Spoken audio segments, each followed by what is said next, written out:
Deus é bom. Boa noite, amados. A graça e a paz do nosso Senhor Jesus Cristo. Amém? Você está com expectativa para aquilo que o Senhor vai falar ao seu coração essa noite? Sabe, irmãos, eu vou dizer uma coisa para vocês. Aconteceu de tudo hoje para que nós não estivéssemos aqui. Mas eu e vocês chegamos, amém? Aleluia! E sabe de uma coisa? Deus vai corresponder à expectativa que nós estamos em receber dEle. Sabe, quando nós olhamos para a Bíblia, quanto maior é o desafio, maior é a recompensa. Amém? Davi se assentou num trono e ele se tornou rei de Israel, mas antes disso ele teve no seu caminho um gigante. Moisés ficou conhecido como o grande libertador do povo de Israel, mas antes disso teve o Mar Vermelho, teve o exército de Faraó. Sabe, nós chegamos aqui, se teve tanto desafio, é porque o diabo realmente tentou usar de alguma coisa que ele poderia ali para atrapalhar a gente chegar aqui, mas ele perdeu mais uma vez, amém? Você chegou, eu declaro em nome de Jesus que aqueles que estão a caminho vão ter graça e favor para chegar aqui, para se localizar, e nós vamos receber tudo aquilo que o Senhor tinha para as nossas vidas essa noite, amém, irmãos? Aleluia, e o assunto que nós vamos falar é a escatologia, é o assunto do fim dos tempos. Será que vamos calcular a data da volta de Jesus? Não vai dar tempo, mas todo mundo já está sabendo que Jesus vai voltar no máximo até 2024. Então, automaticamente, a gente não vai gastar tempo com isso, amém? Uns 3 irmãos ficaram azul, pode respirar que é brincadeira, tá? Alguns outros irmãos ficaram meio assim, né? Tá tudo bem, amém? Nós não sabemos quando Jesus vai voltar. Com certeza não. Na verdade, a Bíblia não dá nenhum indício de data, de época que o pessoal tenta calcular. E eu creio, muitos de vocês vão ter oportunidade de aprender dentro do Rema mesmo, fazendo as aulas, participando. Hoje a gente não vai dar para falar tudo de escatologia. É um assunto muito extenso. Amém, queridos? Mas uma coisa eu posso dizer e garantir para você. Deus entregou a Jesus na cruz do Calvário.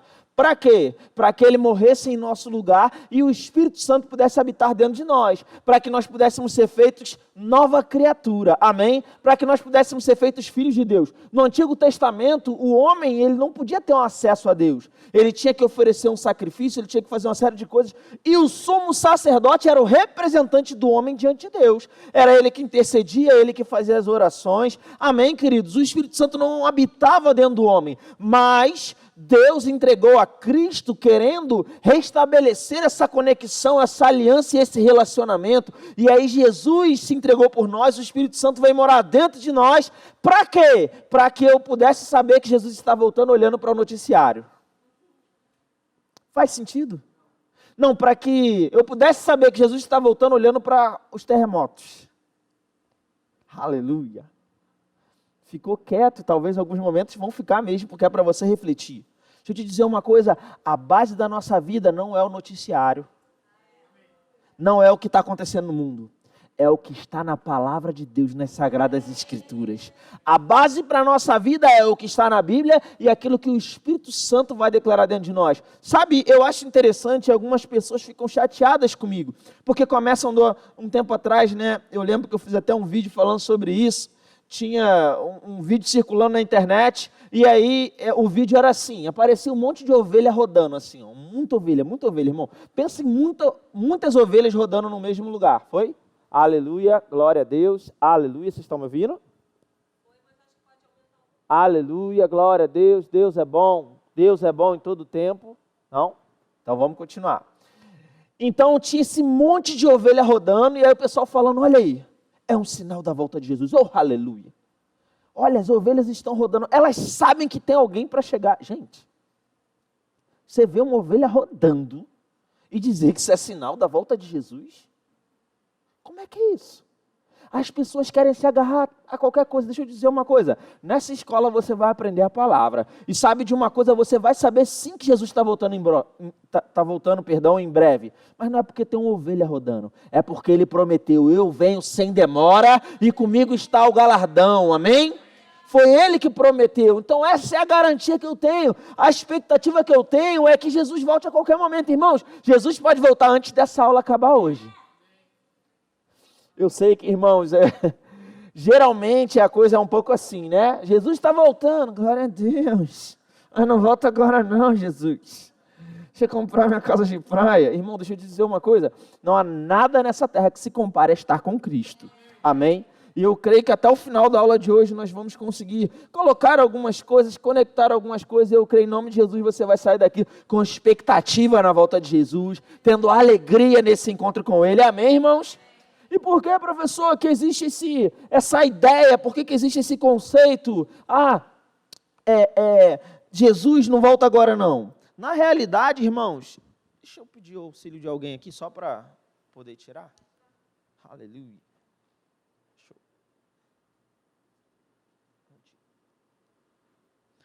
Aleluia, pronto.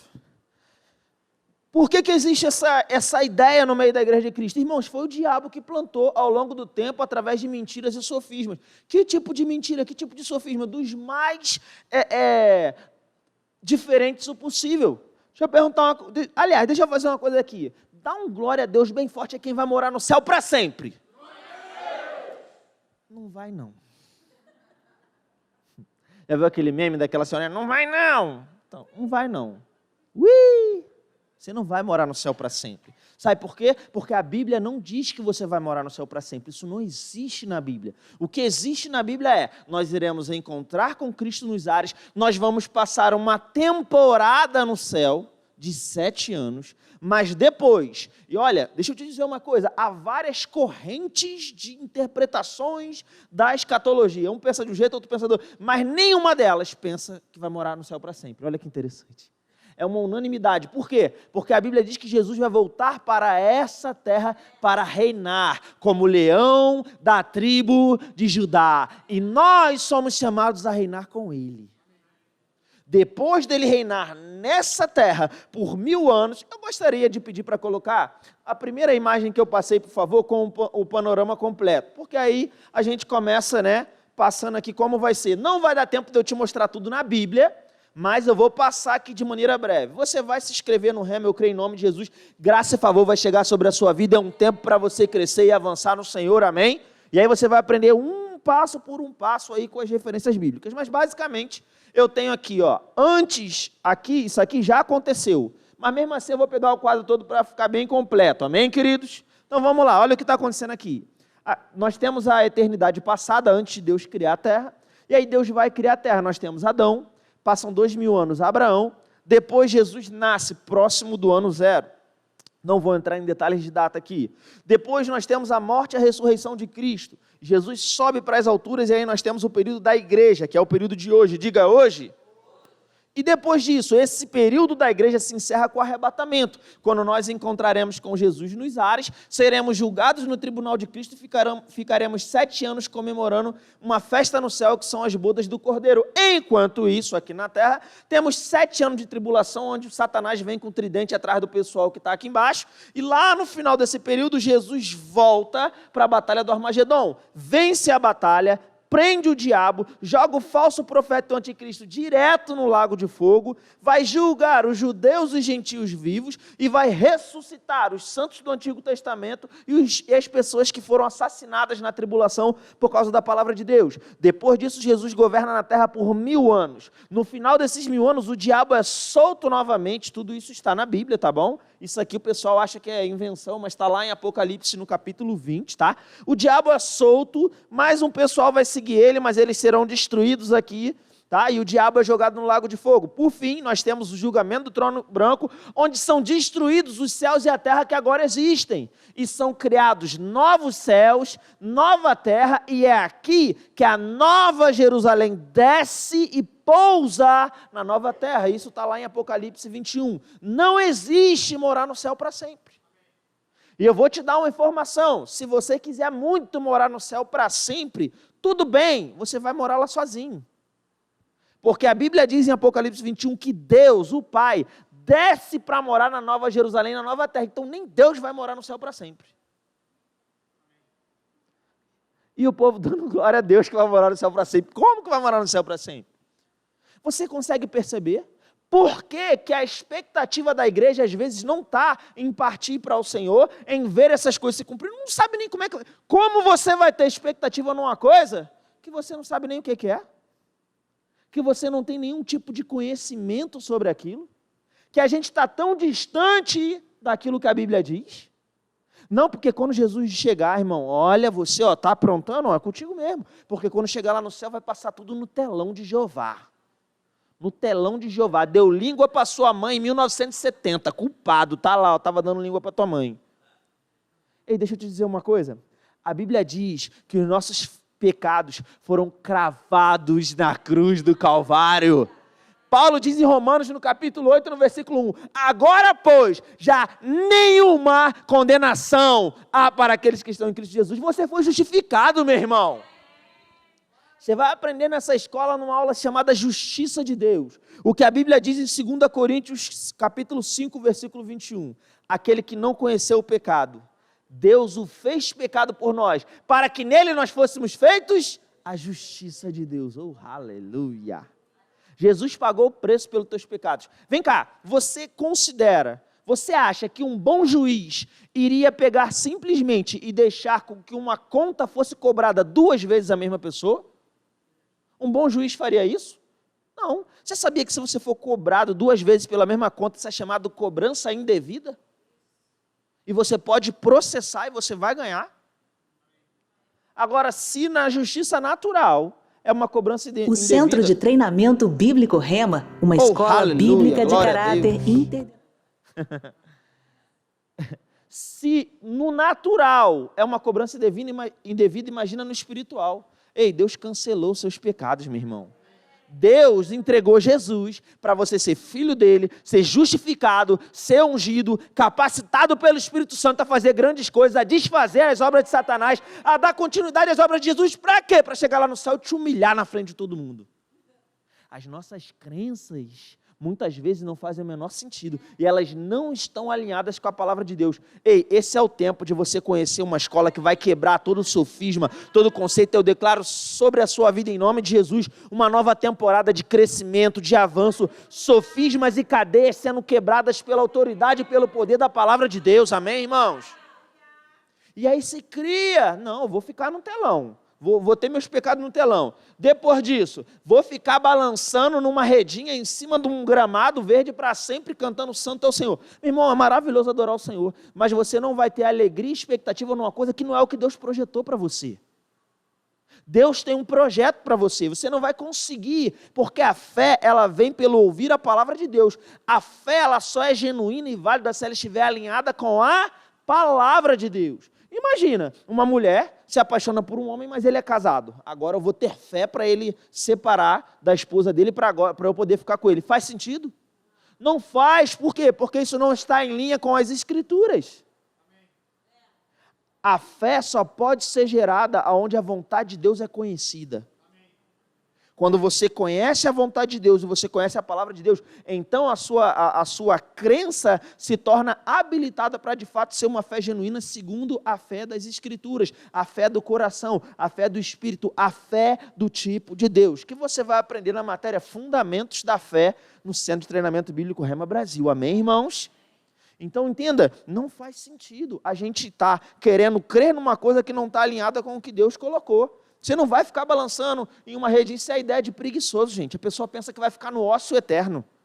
Ou ficar fazendo nada para cima, balançando na rede. Ei, crente gosta de trabalho. Aleluia. Pode ser que seja uma grande revelação, mas você vai ter uma matéria chamada Vida de Prosperidade no Rema, que vai te ensinar a respeito disso. Que nós fomos criados para trabalhar. O trabalho não é consequência do pecado. O homem já trabalhava antes do pecado, porque ele tinha que cultivar o jardim e guardar o jardim. Ainda tinha uma dupla função, né? Alguns crentes de hoje em dia colocar Deus na justiça, né? Ah, não, tá botando na minha carteira, botou uma coisa, não posso exercer 2 funções. Mas trabalho é negócio de Deus, amém, irmãos? Vai ter um trabalho, vai ter um reino, vai ter uma série de coisas para acontecer. E nós precisamos colocar expectativa naquilo que Deus tem para as nossas vidas, para que nós possamos de fato viver com alegria, com anseio pela eternidade. Mas Bruno, quando chegar lá no céu, eu vou esquecer das pessoas. Outro engano que Satanás plantou no meio da igreja de Cristo. Ah não, vou esquecer de todo mundo. Por quê? Porque, olha só gente, vamos lá. Quando eu chegar no céu, no céu não vai ter tristeza, tá certo? No céu não vai ter tristeza. Então eu não vou poder lembrar das pessoas. Por quê? Se eu lembrar, eu vou lembrar de quem foi para o inferno. E eu vou ficar triste. No céu não vai ter tristeza, então eu não vou lembrar. Faz sentido? logicamente, até faz. Só não faz sentido dentro do aspecto bíblico. Entenda, faz sentido, mas não é bíblico. Tem muita coisa que é ensinada hoje em dia no meio da igreja que faz sentido, mas não é bíblico. Aleluia. E você precisa saber o que a palavra diz, o que a Bíblia ensina.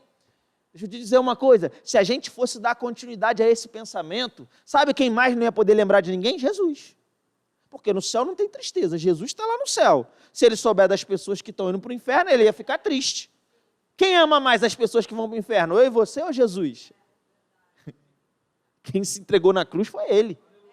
Amém? E ele está em depressão lá no trono? Não está. Sabe por quê? Porque Jesus, ele governa sobre as emoções. Ele não é governado pelas emoções. Oh, aleluia. Como seres naturais, muitas vezes não praticamos algo que você vai aprender em muitas matérias aqui no Rema, a respeito de que você é um espírito, possui uma mente, um intelecto e mora ou habita em um corpo. Você vai aprender, por exemplo, na matéria Realidades da Nova Criação, e você vai ter uma aula completa a respeito disso. Mas, basicamente, funciona assim.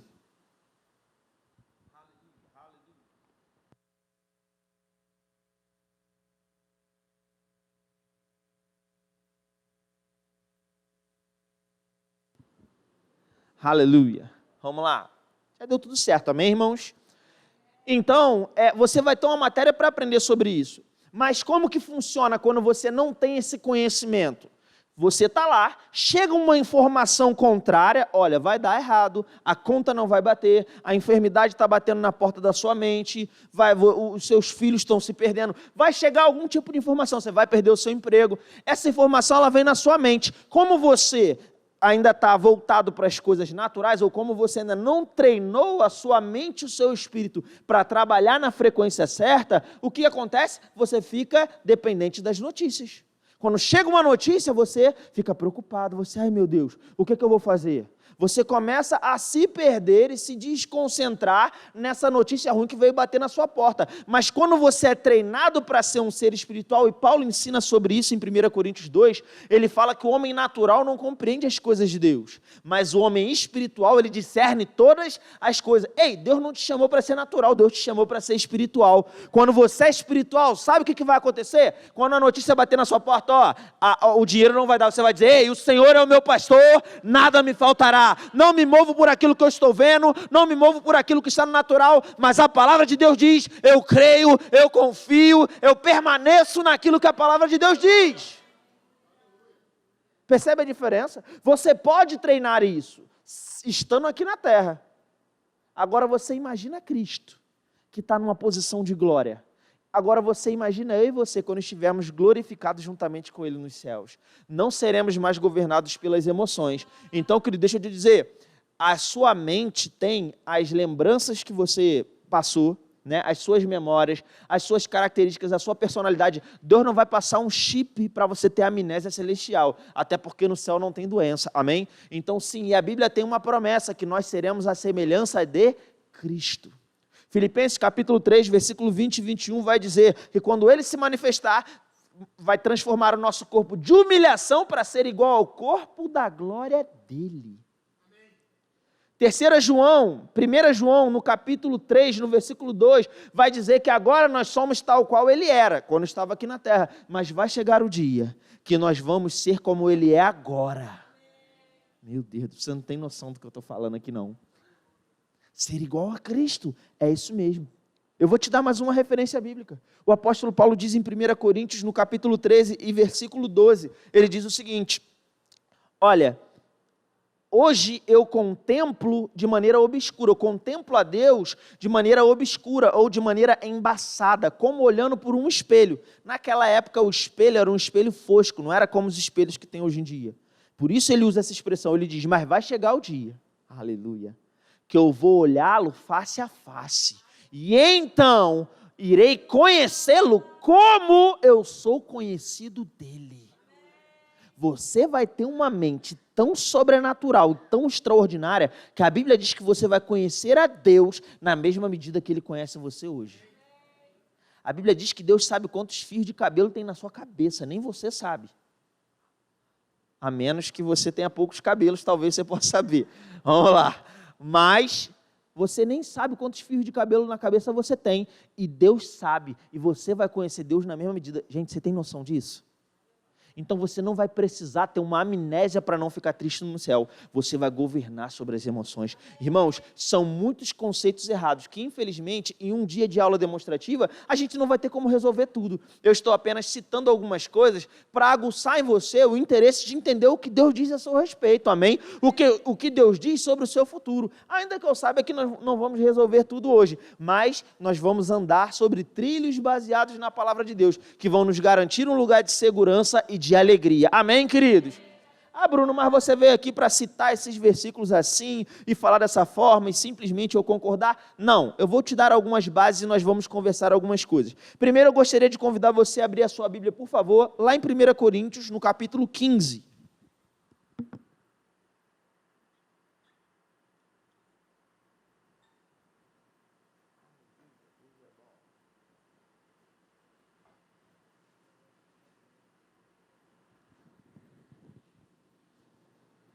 Primeira Coríntios, capítulo 15 e versículo 19. Tem um texto muito importante. Você já entendeu que a escatologia é o assunto do fim dos tempos, né? É o estudo do fim, ou o estudo das últimas coisas. Isso já ficou claro para você. Você já entendeu que existem muitos conceitos errados no meio da igreja, de maneira geral, e isso tem roubado a expectativa que a igreja tem em entender essas coisas e desejar essas coisas, mas eu quero ainda te dar um fundamento e te explicar por que nós devemos estudar. Você abriu em 1 Coríntios, capítulo 15, versículo 19, diz assim: se a nossa esperança em Cristo se limita apenas a esta vida, nós somos os mais infelizes de todos os homens. Alguém aqui tem a versão que diz miseráveis? Levanta a mão para mim, olha, várias pessoas, tá? A versão revista e corrigida, por exemplo, ela usa essa expressão. É porque a Bíblia não foi escrita originalmente em português. O Antigo Testamento foi escrito em hebraico e o Novo Testamento foi escrito em grego. E quando você vai na palavra original, talvez, no português infeliz, não seja a palavra que represente na totalidade o que Paulo estava dizendo aqui. Porque o que Paulo estava dizendo aqui era de uma felicidade extrema ou de miséria mesmo. Ele está dizendo aqui, se a sua esperança em Cristo se limita apenas a essa terra, a esse mundo, a essa vida passageira, não é só você é um miserável, você é dos mais miseráveis de todos os homens. Irmãos, triste é saber que grande parte da igreja de Cristo é uma igreja miserável. Por quê? Porque não tem a esperança no lugar certo. E queridos, não é nem por não querer, é por não saber mesmo. É por não ter conhecimento, é por andar ignorante. São vários os textos. Paulo, quando diz em 1 Tessalonicenses, no capítulo 4, a partir do versículo 13, ele vai falar sobre a ressurreição dos mortos, e ele vai falar sobre o arrebatamento, e ele diz assim, olha, eu não quero, irmãos, que vocês sejam ignorantes. Eu não quero, irmãos, que vocês sejam sem conhecimento acerca desse assunto. É o desejo de Deus que você entenda essas coisas, irmãos. Deixa eu te dizer uma coisa, você talvez não sabia, mas 37% da Bíblia, pelo menos, é sobre escatologia. Isso representa mais de 1/3 do livro que é a base da sua fé. Você consegue concordar comigo que é um assunto importante? De todas as cartas que foram escritas para a igreja, de todas, no Novo Testamento, as cartas que foram escritas para a igreja, só 3 não falam sobre a volta de Jesus. Filemão, 2ª e 3ª João, que são todas elas cartas de um capítulo. Ou seja, é uma parte ínfima de todo o Novo Testamento apenas que não fala sobre a volta de Jesus. A Bíblia fala mais sobre o que vai acontecer quando Jesus voltar do que o tempo que nós estamos vivendo hoje. Como não vamos considerar essas coisas? Como não vamos nos atentar a essas coisas? Se não bastasse isso, o escritor aos Hebreus, no capítulo 6, versículos 1 e 2, ele vai citar quais são os princípios elementares da doutrina de Cristo. Irmãos, só tem um texto na Bíblia que vai dizer qual é o básico do cristianismo, da palavra de Deus. Você pode ter, o pessoal vai discutir aí, vai falar que a teologia disso ou daquilo. Meu irmão, a Bíblia diz qual é o básico, qual é o beabá do cristianismo. E deixa eu te dar uma notícia, no Centro de Treinamento Bíblico Rema Brasil, você tem uma matéria chamada Doutrinas Básicas, só para te dar essa fundamentação nas Escrituras. Eu vou dizer para você, essa escola, por que você faz essa propaganda dessa escola? Porque ela transformou a minha vida, ela transformou a minha história, ela me fez ser quem eu sou hoje, ela me deu uma família, me deu um chamado, me deu um ministério, me deu uma consciência, uma posição diante de Deus, e eu desejo isso para todos aqueles que eu puder ter contato. Amém? Então a Bíblia cita qual é o básico, que vai citar 6 coisas: fé em Deus, arrependimento de obras mortas, ensino de batismos, imposição de mãos, e os 2 últimos, ressurreição dos mortos e juízo eterno, escatologia. 1/3 do que a Bíblia chama de beabá do cristianismo é escatologia. Sabe, eu dei aula de kickboxing e muay thai durante muitos anos, por mais de 10 anos. E uma das coisas que sempre me chamou muita atenção, e eu trazia sempre esse comparativo, trago até hoje, é a questão da faixa. Na luta, você tem o faixa branca, que é o leigo. Quem é o leigo? O cara pisou na academia, quero fazer aula de kickbox, ele bota a faixa branca. Significa que ele é um leigo. O branco representa a ausência das outras cores. Ou seja, é a ausência do conhecimento. Conforme ele domina uma parte, o básico, ele pega a primeira faixa. Presta atenção nisso, diga comigo, o básico. Quando ele domina o básico, ele pega a primeira faixa, geralmente é amarela. Tá? Isso é em várias artes marciais. Tem algumas variações, mas todas elas vão da branca para a preta. Mas vamos lá. A amarela é quando você domina o básico. Quando você domina o básico, você pega o amarelo. Quando você domina o básico, significa que você é um especialista? Não. Você dominou o básico. Você chega na academia e vê o cara com a faixa amarela, você sabe que ele não é um leigo. Ele não é alguém que é considerado sem conhecimento ainda, ou conhecimento quase nenhum. Mas ele dominou o básico, ele está com a amarela. E assim ele vai avançando, de faixa em faixa, até no caso do kickboxing, depois da amarela tem a verde, a azul, a roxa, a marrom e por último a preta. A preta representa todas as outras cores juntas. E aí a preta é aquele que detém todo o conhecimento. Ele vai ser o professor ou o mestre. Você foi comigo até aqui? Irmãos, você há de concordar comigo que qualquer pessoa que não conheça o básico de qualquer coisa é considerado um leigo no assunto. Você pode até saber que quando está com uma dor de cabeça, toma um remédio tal, quando está resfriado, toma uma vitamina C, ou toma um remédio tal, mas isso não te faz um médico. Você continua sendo um leigo no assunto. Amém? Agora, se Deus disse que a escatologia faz parte do básico do cristianismo, então eu posso dizer, e você vai considerar comigo usando apenas o bom senso, não estou usando um versículo, estou construindo um entendimento com você, amém? Porque a gente tem muito cuidado aqui de dizer o que a Bíblia diz e o que a Bíblia não diz, amém? Se Deus considera que no básico tem a escatologia, todo cristão que não conhece a escatologia é leigo no cristianismo. Aleluia! Glória a Deus! O pessoal está animado, o pessoal aí fica preparado para que os irmãos querem correr. Irmão, assim, eu vou dizer para você, existem matérias no Rema que elas vão te levantar, se você tem assistido algumas aulas demonstrativas, você talvez ficou animado em uma aula ou outra, mas sabe que essa escola não é uma escola que vai vir aqui para afagar o seu ego, para passar a mãozinha nas suas costas, ela vai te levantar sim, mas ela também vai te confrontar para você crescer, para que você atinja o lugar de maturidade que Deus tem para você. Deus te vê, querido, fazendo grandes coisas. Olha o exemplo do apóstolo Paulo. Paulo é um cara que moveu o mundo inteiro, e você fica, como Paulo fez tudo aquilo? Eu te dou um exemplo muito simples. Filipenses capítulo 3, versículo 13 e 14. Esquecendo-me das coisas que para trás ficam, eu prossigo para o alvo, para o prêmio da soberana vocação em Cristo Jesus. O que permitiu que Paulo deixasse o passado, as coisas que ele viveu, os erros que ele cometeu, olhasse para frente e avançasse para cumprir o propósito de Deus, era a eternidade, era o galardão que ele contemplava. Deus não quer que você seja um leigo, Deus quer que você seja um filho maduro. Deus quer que você seja uma potência para o reino de Deus.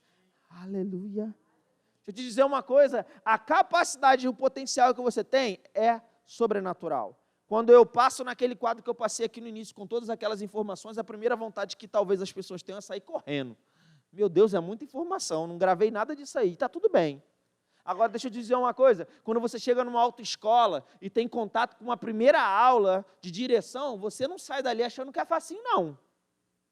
Quando alguém, a primeira vez, vai te ensinar a dirigir, te dar todas as informações, e você vai dirigir, geralmente você deixa o carro morrer, né? Há quem a gente brinque, né, que o carro fica parecendo mais um cavalo de tanto que pula. está tudo certo, você está aprendendo. Mas é assim para sempre? Se você não praticar, se você não tentar aprender mais e você não se desenvolver naquilo, você não vai aprender. Mas, se você pegar qualquer pessoa que está com a prática de dirigir, jamais ela vai dizer para você que dirigir é difícil. Pelo contrário, você começa a fazer no automático. Às vezes você entra no carro, era para passar no mercado, quando você vê já está entrando dentro da garagem e nem percebeu, porque foi no automático. A escatologia é assim também. Não deixa o diabo chegar aqui e plantar uma mentira na sua cabeça dizendo que é difícil demais. A questão é, você nunca teve contato, mas com o instrutor certo, com as aulas certas, que essa escola vai proporcionar para você, você vai avançar, você vai crescer e você vai conseguir conhecer essas coisas. E tem mais, como nossa diretora orou aqui no início, o principal professor de escatologia mora dentro de você, meu irmão. O Espírito Santo de Deus, amém? Então, estamos aqui, já podemos concordar que esse é um assunto importante para as nossas vidas, como cristãos, amém? Tem gente que vai dizer, isso aí é para avançado. Não, hoje você aprendeu pela palavra que não é avançado, é básico. As pessoas tentam dizer que é avançado demais ou difícil demais, por quê? Porque há tanto engano e tanta confusão aí fora que você fica perdido. Aí é mais fácil dizer que é difícil e não estudar do que ir lá nas escrituras e se aprofundar. Mas esse é o tempo que o Senhor está te convocando para crescer, amém? Aleluia, glória a Deus. E aí, eu gostaria de pedir, por favor, para o pessoal colocar o slide para mim, com os pilares da escatologia que a gente vai começar a conversar agora. São 3 pilares, tá? E eu não sei se você consegue ler daí, mas não tem problema, por aqui mesmo eu vou citando para você e você vai entender. Mas a escatologia, ou o assunto da escatologia, ele está baseado em 3 pilares. Uma informação importante. Tem gente que diz assim, porque eu não sou muito bom nesse negócio de escatologia, não. Deixa eu corrigir. Você, na verdade, não é muito bom de Bíblia, porque escatologia é o básico da Bíblia e compreende mais de 1/3 da Bíblia, amém? Você não tem como ser bom em uma coisa que você desconhece 1/3 dessa coisa. Amém, queridos? Então, eu estou dando a base aqui, estou focando na escatologia, mas isso aqui serve para toda a Bíblia, amém? Eu vou te ensinar algumas coisas aqui agora, que depois de você aprender, nunca mais o seu devocional vai ser da mesma forma. Nunca mais você vai abrir a Bíblia para estudar da mesma forma. Tem uns por aí, né, que botam a Bíblia na frente do ventilador. Fala, Jeová, comigo, que o teu servo ouve. Estudam a Bíblia de uma maneira completamente aleatória. A Bíblia tem uma forma de você estudar e de você enxergar. Porque senão você abre lá em Levítico, fala, Jeová, comigo, aí vai lá em Levítico, não pode comer a carne de porquinho. Ui! E agora, Jeová? Assim não, pegou pesado. Tem que cortar o cabelo assim, assim, assim, a roupa tem que ser assim, assim. Você não pratica aquilo lá. Tem gente que não sabe nem do que eu estou falando, porque não lê Levítico e Deuteronômio. A página da Bíblia está tudo colada lá. Mas deixa eu te dizer, está lá, e você não pratica, e está tudo bem. Então a gente precisa ter uma compreensão da Bíblia que nós vamos entender agora. E por que eu estou falando isso? Porque, queridos, eu não estou aqui para apresentar para vocês uma visão teológica. Aleluia. O Rema não te ensina uma corrente teológica, uma ideia de pensamento. O Rema te ensina a Bíblia, a palavra de Deus. Você não vai ver um aluno que vai fazer essas aulas e vai sair, não, porque a corrente, não tem corrente nenhuma. Eu creio na Bíblia, a Bíblia diz isso, é aqui que eu estou firmado. Está desconsiderando os outros? Não, só estou firme naquilo que eu estou crendo. Eu acho interessante que os caras mais inteligentes, porque hoje, na verdade, todas as crenças que tem da escatologia, tem 2 principais, né, que mais se destacam. Uma é, cremos que a igreja será arrebatada antes da tribulação. Os 7 anos que o Satanás vem com o tridente lá, o anticristo atrás de quem vai ficar na terra. Cremos que a igreja vai ser arrebatada antes da tribulação. São os pré-tribulacionistas. E a outra principal são os pós-tribulacionistas. Eles creem que a igreja vai passar pela tribulação, e no final da tribulação eles são arrebatados, encontram com Jesus e já voltam para a terra de volta. Essas são as 2 principais. Está comigo até aqui? Agora, sabe o que eu acho interessante? Os caras que são melhores nessa coisa de pós-tribulacionista, que acreditam que a igreja vai passar pela tribulação, a fala deles, para mim, é a que me chama mais atenção. Eles falam assim, a grande maioria, os principais, você pode pesquisar, eu prefiro crer que eu vou ficar na tribulação, ser arrebatado e ter uma boa surpresa, do que crer que eu vou ser arrebatado antes da tribulação e ser pego de surpresa e ter que ficar na tribulação. Que argumento é esse, Jesus? Não, é mais seguro, né? Melhor ter uma boa surpresa do que uma surpresa ruim. Como é que é isso? Ei, eu prefiro crer na palavra, eu prefiro ter profundidade nas escrituras e estar bem firmado aonde eu estou, aonde eu me encontro. Amém? E é olhando para esses conceitos ou esses pilares que nós vamos entender isso. E que pilares são esses? Primeiro pilar é o pilar da interpretação. Diga comigo, interpretação. Você não veio aqui para ter uma aula de teologia. Então, a gente vai colocar aqui de uma forma simples e dinâmica. Está comigo até aqui? O que é interpretação? É como você entende o texto que você está lendo. A grande maioria dos problemas da área da escatologia e até da Bíblia são sobre isso. Aqui no Rema, ou na nossa crença, ou na hora de estudarmos a escatologia, a gente tem que ter um conceito bem claro. Sempre que possível, nós devemos interpretar a Bíblia de maneira literal. Diga comigo, literal. O que é literal? A Bíblia está dizendo o que ela está dizendo. Se eu disser assim, gente, quando acabar aqui a aula hoje, eu vou ter que sair daqui voando. Isso é literal? Não, mas foi difícil você perceber que isso é literal? Será que alguém pensou, não, ele vai, é o Superman, vai levantar e... Alguém pensou isso? Não, porque é uma coisa óbvia. Então, a Bíblia, você só vai usar outro tipo de interpretação quando é algo óbvio. Não endureçais o vosso coração. Tu consegue escolher agora, peraí, vou endurecer meu coração? Tu consegue? Você consegue o músculo do teu tórax, do peitoral, né? O coração não dá, porque ele contrai involuntariamente. Só que quando você lê a própria Bíblia, ela fala sobre isso, no livro de Hebreus, por exemplo, ou em outros textos, vai dizer, não tenha um perverso coração de incredulidade que vos afaste do Deus vivo, não endureçais o vosso coração. É só você ler os versículos. O contexto vai explicar o texto. Texto fora de contexto é pretexto para qualquer um falar qualquer coisa. Amém?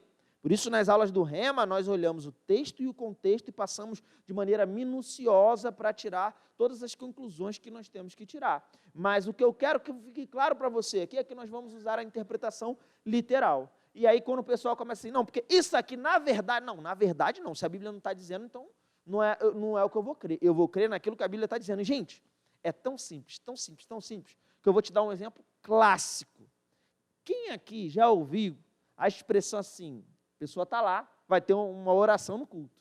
Aí os irmãos começam a chegar, aí quem está com o microfone na mão fala assim, gente, olha, agora vamos orar porque já somos mais de 2 ou 3 aqui, e onde estiverem 2 ou 3 reunidos no meu nome, ali o Senhor se faz presente no meio deles. Quantos aqui já ouviram isso? Levanta a mão para mim. E se eu disser para você que não é assim que a Bíblia ensina? Aleluia! Você fica muito chocado? Uma coisa que acontece muito quando a gente estuda essa matéria de escatologia é a gente diz que quebra os biscoitinhos. Você tem aquele biscoitinho que você acreditava durante tanto tempo, que era daquele jeito, né? Eu vou morar no céu para sempre, aleluia, cantar com os anjinhos. A gente vai lá e quebra o biscoitinho. Não é isso que a Bíblia diz. Mas é mais seguro ficar com a Bíblia, amém?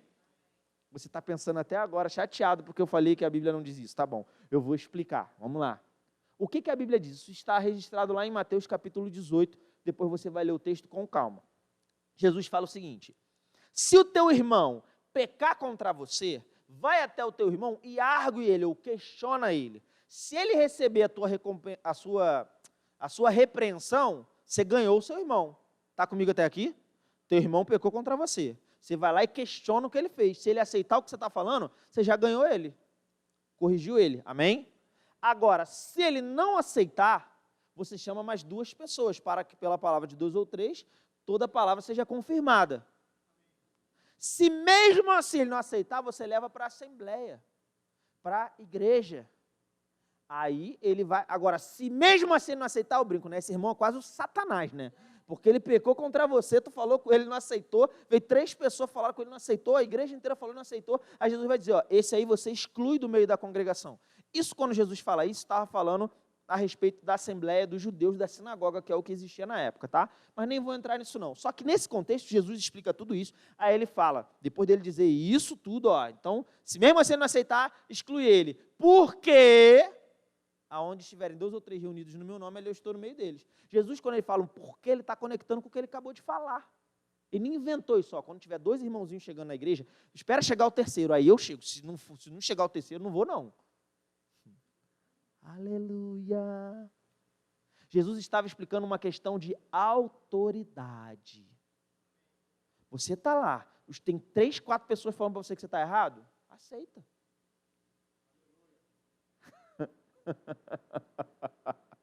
E quebra o biscoitinho, não é? E qual é a diferença que isso faz na minha vida? Toda. Deixa eu te dizer uma coisa.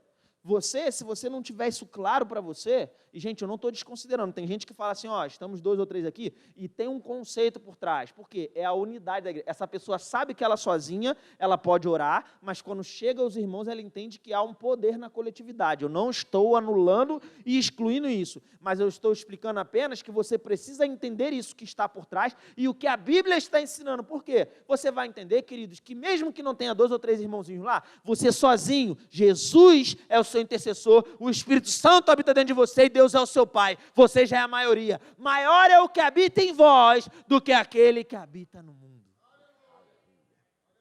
Você percebe a diferença? Então, quando você interpreta a Bíblia literalmente, você vai deixar a Bíblia se explicar. Você não pega um versículo fora de contexto apenas e fala. Você estuda todo o contexto para você encontrar o entendimento que você precisa. Foi comigo até aqui?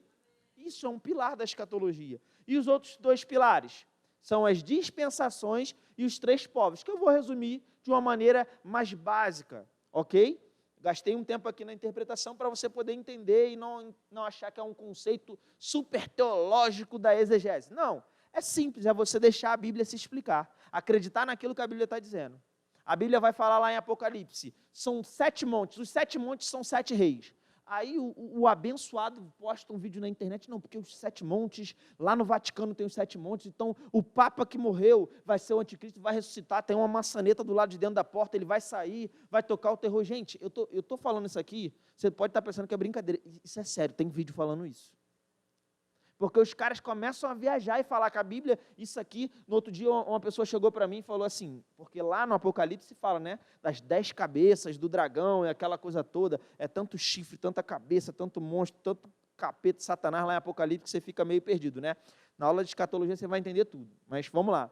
A pessoa chegou para mim, e aí, já está sabendo que foi revelada a 10ª cabeça lá de Apocalipse? Eu olhei assim e falei, 10ª cabeça? Eu pensei comigo, não sabia nem da primeira que foi revelada, porque a Bíblia não fala quem é, o que é, ou como é, ela só explica algumas coisas. Resumindo, a Bíblia explica que o anticristo vai ter uma ligação com 10 reis, ou 10 reinos, ponto, a Bíblia não diz quais são. Aí o povo fica tentando dizer o que a Bíblia não diz, aí tem um monte de problema. O que a Bíblia não diz com clareza, eu não posso afirmar com certeza. Isso é uma das bases que nós tratamos aqui também. Amém? Então, essa pessoa chegou à 10ª cabeça, é a China. Porque às vezes, irmão, não vale a pena questionar. Você acena, e está tudo bem. Se o Espírito Santo te guiar, você fala. Se não, não fala. Porque até você explicar que, como diria a minha avó, né, antigamente, que focinho de porco não é tomada, que a tomada não é focinho de porco, enfim, você entendeu? Até você explicar vai dar muito trabalho. Amém? Mas as pessoas ficam tentando completar. Não é a nossa função. A gente crê naquilo que a Bíblia diz. Agora, tem outras coisas que precisam ser consideradas. A dispensação, ou o tempo, a era, a aliança. Como assim, Bruno, o tempo, a era ou a aliança? Vamos lá. Antes e depois de Cristo. Antes de Cristo, qualquer pessoa podia ter acesso a Deus? Deus morava dentro do homem? A forma de adorar a Deus é a mesma que é hoje?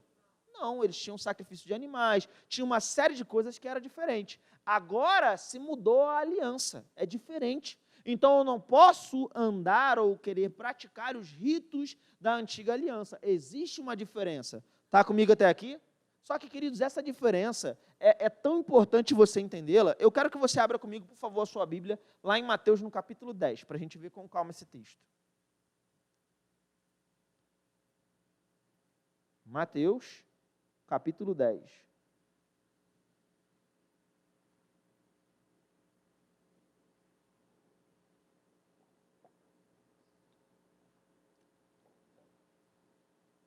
Versículo 1. Mateus, capítulo 10, versículo 1. O entendimento de aliança tem, aliás, dispensação e aliança, a gente poderia falar muita coisa. Eu vou fazer o resumo do resumo do resumo, mas eu tenho certeza que você vai entender. Mateus, capítulo 10, versículo 1. Chegou lá? Diz assim: tendo chamado os seus 12 discípulos, deu-lhes Jesus autoridade sobre espíritos imundos para os expelir e para curar toda sorte de doença e enfermidade. Dá uma paradinha aqui comigo. Jesus agora vai citar, aliás, o evangelho aqui, ou a Bíblia vai citar o nome desses discípulos. Mas, só para contextualizar aqui o tempo. Aqui nos evangelhos nós temos o ministério de Jesus, ok? Antigo Testamento aponta para Jesus. Tudo bem até aqui, gente? Tudo bem? Todo o Antigo Testamento aponta para Cristo. Desde Gênesis já vai apontando para Cristo. O homem pecou, Deus já tinha um cordeiro separado, Deus já tinha um plano de redenção e resgate. Os evangelhos contam a história de Jesus. É o ministério, a morte e a ressurreição de Cristo. Tudo bem até aqui? Depois disso nós temos as cartas. Na verdade, vamos lá, depois dos evangelhos tem Atos, que é a história da igreja primitiva. Depois nós temos as cartas, que foram instruções para a igreja. E, por último, nós temos o livro de Apocalipse, que narra o fim, mas não só para a igreja, e por isso a grande confusão. É o fim para a igreja, para o judeu, para o ímpio, para as nações, para o diabo, para o anticristo. Está o fim de muita gente lá, e se você não souber se localizar, você pode se colocar num lugar diferente. Eu vou dar um exemplo bem simples. Existe um julgamento que é conhecido como julgamento do trono branco. Lá no final de Apocalipse, no capítulo 20, do versículo 11 ao 15, vai dizer do trono branco, grande trono branco, e vão se abrir muitos livros, e os livros vão ter cada obra das pessoas, e as pessoas são julgadas ali, de acordo com o que está escrito nos livros, e depois são jogados no lago de fogo, de acordo com as suas obras, se os seus nomes não estavam escritos no livro da vida. Se você não entender, você lê lá e acha que você vai estar num julgamento assim, que vão ter vários livros, escrito tudo o que você fez. Não é assim. Se você ler o contexto, lá em Apocalipse 20, no início, vai dizer que se fecha a ressurreição para a vida. Todo mundo que foi salvo já foi julgado, já recebeu o galardão, já entrou para o reino com Jesus. O que é esse julgamento lá no final, trono branco? É o julgamento daqueles que não foram salvos. Morreram sem salvação, estavam sofrendo no Hades, que também é conhecido como inferno, são ressuscitados para serem jogados no lago de fogo. E isso a Bíblia chama de básico, a ressurreição dos mortos e juízo eterno. Não tem nada a ver com você. Então, se você não souber se localizar, você vai ter medo. Por quê? Vai estar escrito tudo que eu fiz, e aí ser jogado no lago de fogo? Não, meu irmão, esse não é o seu julgamento. E hoje a gente vai falar um pouco do julgamento que você vai ter, amém? E você vai ver que não é para você ter medo. Mas o que eu quero frisar aqui é justamente esse entendimento da Bíblia completa, que a gente passou por todas as partes da Bíblia, eu citei agora para você. Aqui em Mateus é a história de Jesus. Vamos lá. Temos um antes e um depois de Cristo. O Evangelho é antes ou depois de Cristo? Tempo! Durante, perfeito. Durante. Pega um pouquinho até de depois, porque no final dos evangelhos nós temos a morte e a ressurreição dele. Ou seja, inaugura uma nova era após a morte e a ressurreição de Cristo. Gente, a nova aliança é baseada no sangue de quem? De Cristo. Se ela é baseada no sangue de Cristo, ela não inaugura junto com o evangelho. Porque no início do evangelho Jesus já tinha morrido? Então a nova aliança só é inaugurada no final dos evangelhos. O propósito dos evangelhos não é tratar com a igreja, é mostrar ministério, morte e ressurreição de Cristo. Aí tem um monte de crente desinformado falando de guerra, fome e terremoto. Não, porque Jesus avisou, Jesus não estava falando com você, queridão. Você é a igreja não existia naquele tempo. Mas estava falando com os discípulos que eram judeus. Aleluia. Você vai ter uma matéria chamada Atos dos Apóstolos aqui no Rema. E você vai entender tintim por tintim como foi essa mudança. Porque a igreja, quando ela nasceu, ela era toda feita de judeus, não tinha gentios na igreja. Foi uma luta para começarem a ser salvos gentios. Porque os judeus não entenderam que os gentios iam ser salvos assim, não. Eles pensaram que os gentios, ou quem não é judeu, ia ter que virar judeu para depois se converter ao cristianismo. Deus teve quase que dar uma voadora nas costas de Pedro para ele pregar na casa de Cornélio. Na aula de Atos você vai aprender melhor sobre isso. E por que você está dizendo isso, professor? Porque se você não souber isso, você não consegue entender a sua Bíblia. Mateus capítulo 10. Jesus separa os seus discípulos, a gente viu no versículo 1, dá autoridade para expelir demônio, para curar doença, enfermidade. Agora, vá comigo para o versículo 5. Ele vai dizer assim: a estes 12 enviou Jesus, dando-lhes as seguintes instruções: não tomeis rumo aos gentios. Gente, quem são os gentios? Todo mundo que não é judeu. Olha só, é outra base da escatologia. A dispensação é uma delas e os três povos. Pode colocar para mim, por favor, de novo a imagem? São os três povos da Bíblia que você precisa saber diferenciar. Quem são eles? Repita comigo. Judeus, gentios e igreja. Quem são os judeus? São os descendentes de Abraão. Abraão gerou Isaac, Isaac gerou a Jacó. Jacó teve o seu nome mudado para Israel. E dali veio a nação de Israel. Então, hebreu, judeu, israelita, nação de Israel é o mesmo povo. Tá tudo bem até aqui? E todo mundo que não é judeu é gentio. Tu é judeu? Então tu é gentio. Se tiver algum judeu aqui, tá tudo bem, tu é judeu. Mas se você não é judeu, você é gentio. Simples assim. A gente fala até assim agora, né? Porque eu tive contato com uma pessoa que é judia, né? Um tempo atrás. Aí que às vezes a gente fala assim, é tão óbvio. Você é judeu? Não, mas às vezes pode ter alguém que é judeu. Mas aqui, até a grande maioria, muito provavelmente, é de gentio. Você é brasileiro. Ah, não, eu sou igreja. Tu deixou de ser brasileiro quando tu virou igreja? Aleluia. Então você continua sendo gentio. E você vai ver nas cartas de Paulo que ele fala, estou tratando com vocês gentios. Por quê? Ou é judeu ou é gentio. Não tem como não ser um desses dois. Agora, o que nós temos após a morte e a ressurreição de Cristo? Uma nova aliança inaugurada. Aí um novo povo, que é a igreja. Quem é a igreja? Todo aquele que crê em Cristo. Se um judeu se converte a Cristo, ele se torna igreja. Ele deixou de ser judeu? Está o exemplo dos apóstolos, Pedro, Tiago, João no barquinho. Paulo, toda a companhia. Eles eram judeus, se tornaram cristãos e continuaram sendo judeus. Da mesma forma, se uma pessoa é um gentio, pertence a outra nação, não faz parte da comunidade de Israel, se ele se converte, ele se torna igreja, mas ele deixa de ser judeu? Ele deixa de ser gentio? Não. O que é mais importante, ser brasileiro ou ser filho de Deus? Ser filho de Deus, mas você não deixa de ser brasileiro. Você sabe, como brasileiro, você tem responsabilidades com a nação, mas você sabe, como filho de Deus, você tem responsabilidades superiores com o Senhor, amém? Aleluia. Então, são esses três povos. Mas agora, olha aqui de novo a instrução de Jesus para os discípulos no versículo 5. Porque, vamos lá, gente, é Jesus que está andando aqui na terra, dá autoridade para os discípulos para curar, para expulsar demônio, mas no versículo 5, olha o que ele vai dizer assim, ó. A esses 12... enviou Jesus, dando-lhes as seguintes instruções: não tomeis rumo aos gentios, nem entreis em cidade de samaritanos, mas de preferência procurai as ovelhas perdidas da casa de Israel. E à medida que seguirdes, pregai que está próximo o reino dos céus. Curai enfermos, ressuscitai mortos, purificai leprosos, expelir demônios, de graça recebestes, de graça dai. Dá uma paradinha aqui comigo. Então vamos entender aqui. Jesus dá autoridade aos discípulos para expulsar demônios, para curar, para anunciar que o reino dos céus está próximo para todo mundo? Não. Só para quem? Só para Israel. Só para os judeus. E ele ainda é claro, não vão para os gentios. Só para os... Isso tem um porquê. Aí o povo pega Mateus 24, guerra, fome, terremoto, olha aqui, ó, o amor de muitos vai se esfriar, está falando do nosso tempo, está falando do nosso tempo coisa nenhuma. Matrículas abertas para o Rema, aleluia. Porque aí, nas aulas do Rema, a gente vai discorrer os principais textos. Irmão, você imagina, se você está aprendendo alguma coisa essa noite? Você imagina durante 7 dias de aulas, com 2 horas em média, mais de 2 horas, né? Para cada dia de aula, para a gente crescer e mergulhar na palavra.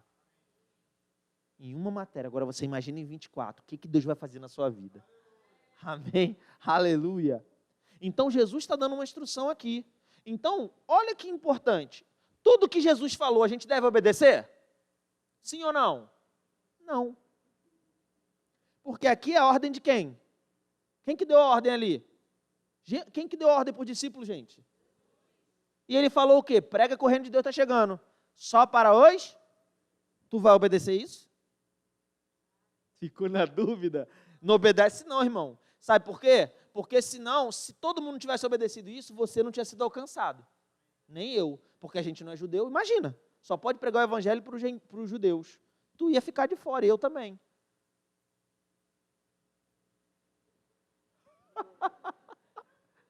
Aí as pessoas pegam um texto fora de contexto. Você precisa entender, na hora de estudar a escatologia, qual é a aliança, qual é a dispensação, com qual povo que está se tratando. Quer ver uma coisa? Simples. Aqui, durante a história de Jesus, é nova aliança ou antiga aliança? Antiga. Hã?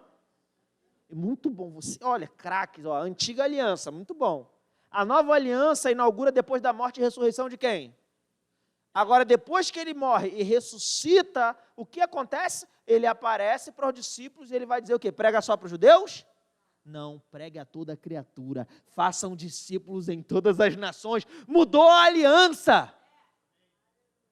Por isso que você, como filho de Deus e como igreja, você não tem que procurar seu futuro nos evangelhos. Fica lendo Mateus 24, Mateus 25, achando que está tratando com você, e você não tem nada a ver com a história. Você quer saber o teu futuro? Vai para as cartas que foram escritas para a igreja. Vou dizer uma coisa, gosto de brincar com meus alunos fazendo esse trocadilho.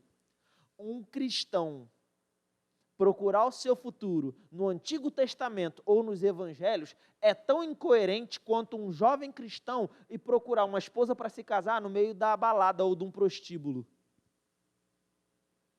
É incoerente.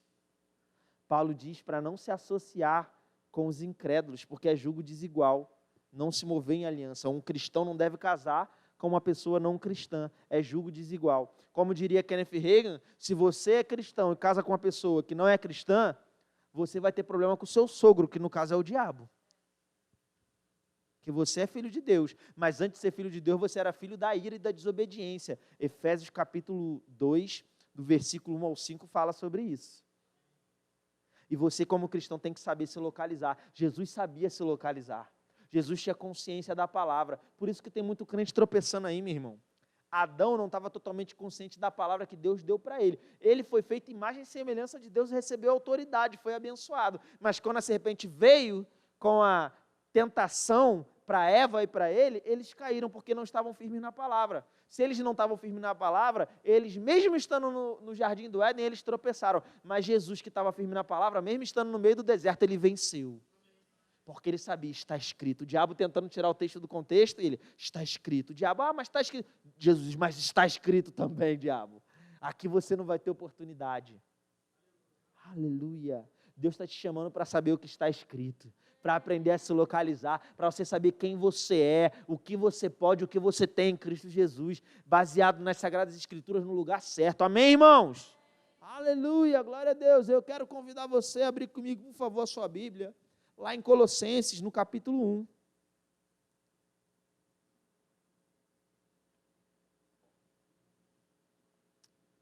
Colossenses, capítulo 1, a gente vai ler a partir do versículo 24.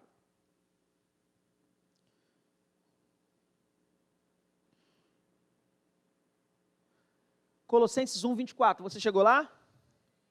Olha o que o apóstolo Paulo está dizendo aqui. Agora me regozijo nos meus sofrimentos por vós e preencho o que resta das aflições de Cristo na minha carne, a favor do seu corpo, que é a igreja. Colossenses é uma carta escrita para a igreja de Colosso. Então, tem princípios que servem diretamente para mim e para a sua vida. Bruno, você está dizendo então que eu não devo estudar o Antigo Testamento? Não diga que eu disse o que eu não disse, porque o que eu disse foi exatamente aquilo que eu quis dizer. Você deve estudar toda a Bíblia, você deve saber se localizar. Ah, mas Jesus falou, como é que eu vou saber se é para mim ou não? Gente, Jesus falou para andar em amor e para perdoar, isso serve para a sua vida? Claro que serve. Como que você sabe que serve? Porque está validado nas cartas que foram escritas para a igreja. Deus teve o cuidado, o Espírito Santo inspirou as pessoas para escrever a coisa certa que você precisa. Amém? E aqui Paulo falando com a igreja, ele vai dar continuidade, falando da igreja. 25, da qual me tornei ministro de acordo com a dispensação da parte de Deus que me foi confiada a vosso favor, para dar pleno cumprimento à palavra de Deus. 26, o mistério, diga comigo, o mistério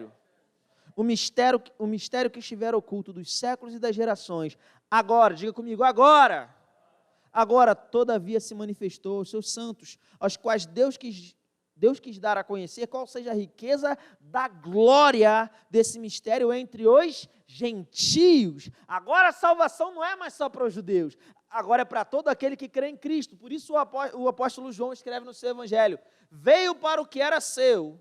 A gente vai até 9,5, não é isso? 9,5 lá, tá, pessoal? Veio para o que era seu, mas os seus não receberam. Então, a todos quanto creram no seu nome, quantos aqui creram no nome de Cristo? Deu-lhes o poder de serem feitos filhos de Deus. Agora não importa mais se você é judeu ou gentio, mas se você crê em Cristo.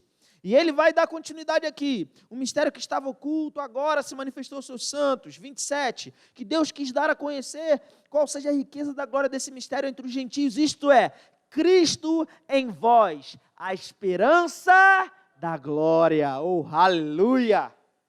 Ele habita dentro de você e tem uma esperança de uma glória agora. Coloca a última imagem para mim, por favor. E eu quero encerrar esse primeiro tempo com isso. É a visão do profeta do Antigo Testamento. O apóstolo Paulo está falando aqui o seguinte, gente, era um mistério. Ninguém sabia, foi revelado agora nesse tempo, nessa era, no que Paulo vai chamar em Efésios, do capítulo 3, do versículo 1 ao 10, de dispensação da graça, ou dispensação da igreja. É uma nova era, onde foi inaugurada a nova aliança. Você foi comigo até aqui? Essa aliança, ou esse tempo, não estava revelado antes. Ele fala, foi revelado agora, antes estava escondido, era um mistério. Ninguém sabia. Não tem texto falando com a igreja especificamente no Antigo Testamento, nem nos Evangelhos. Ah, mas Ezequiel 36, 26 e 27 fala que Deus vai tirar o coração de pedra e vai dar um coração de carne. Essa promessa é para quem, gente? Tempo! Não é para nós, não. É para o judeu. A igreja nem existia. E deixa eu te dizer, ela vai se cumprir, porque Paulo diz que vai chegar o dia que todo Israel vai ser salvo. Agora, ela se cumpre em nós? Sim.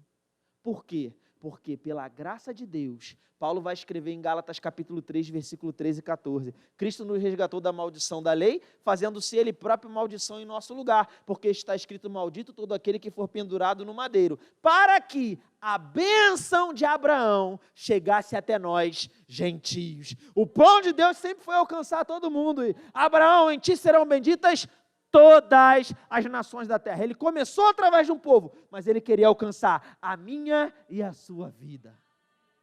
E nós precisamos ter consciência dessas coisas. Amém, irmãos? Eu vou mostrar o slide para vocês, mas no segundo tempo a gente vai dar continuidade e você vai entender que você é o mistério que foi revelado nesse tempo. Amém? E Deus vai te usar de maneira poderosa. Aleluia.